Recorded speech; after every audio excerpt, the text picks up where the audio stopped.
नमस्कार दोस्तों, स्वागत है आपका। आज हम सीखेंगे right angle triangle chart pattern.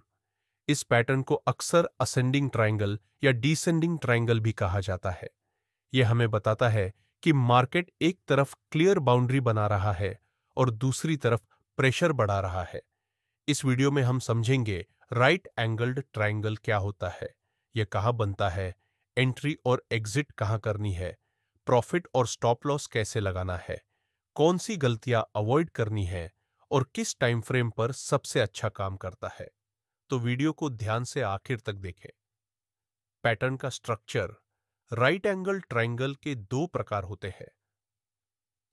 Ascending right angle triangle, इसमें रेजिस्टेंस हॉरिजॉन्टल सीधा होता है।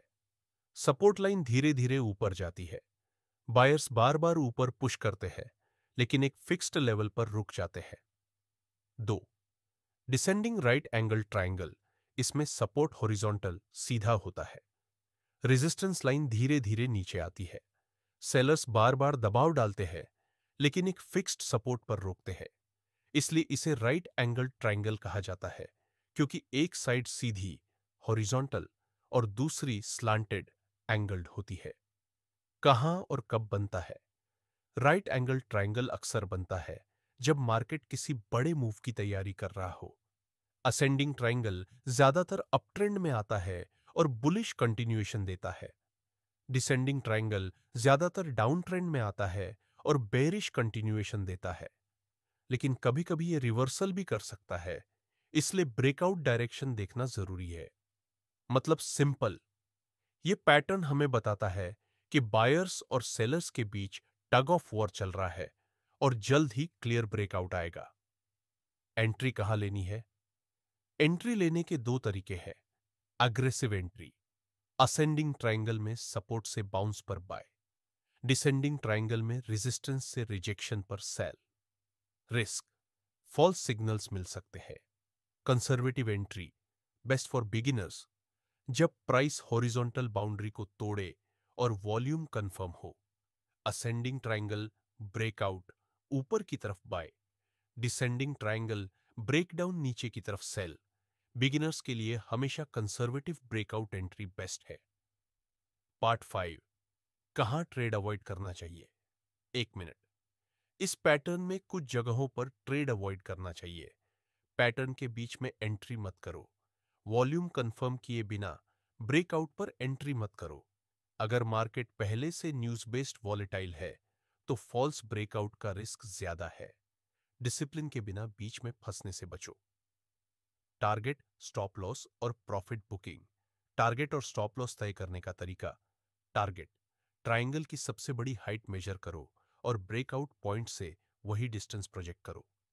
एग्जाम्पल, अगर हाइट शिकीबर 30 रुपए है और ब्रेकआउट 200 पर होता है, target 230। Stop loss, by trade में ब्रेकआउट कैंडल के नीचे, सेल ट्रेड में ब्रेकडाउन कैंडल के ऊपर।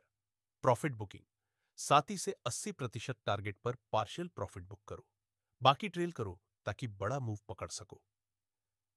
Common mistakes plus best time frame. Right angle triangle में ट्रेडर्स अक्सर ये गलतियां करते हैं।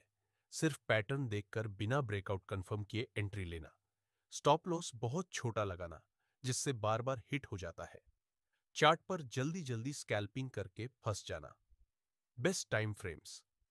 15 मिनट का चार्ट इंट्राडे स्कैल्पिंग के लिए लेकिन रिस्की। 1 घंटे का चार्ट स्विंग ट्रेड्स के लिए बेहतर। 4 घंटे का चार्ट सबसे रिलायबल, क्योंकि फॉल्स ब्रेकआउट्स बहुत कम आते हैं। शुरुआती को 1 घंटे और 4 घंटे के चार्ट पर ट्रेड करना चाहिए। निष्कर्ष। तो दोस्तों, राइट एंगल ट्रायंगल या असेंडिंग डिसेंडिंग ट्रायंगल एक पावरफुल कंटिन्यूएशन पैटर्न है। की पॉइंट्स याद रखो। असेंडिंग, डा ऊपर ब्रेकआउट की संभावना।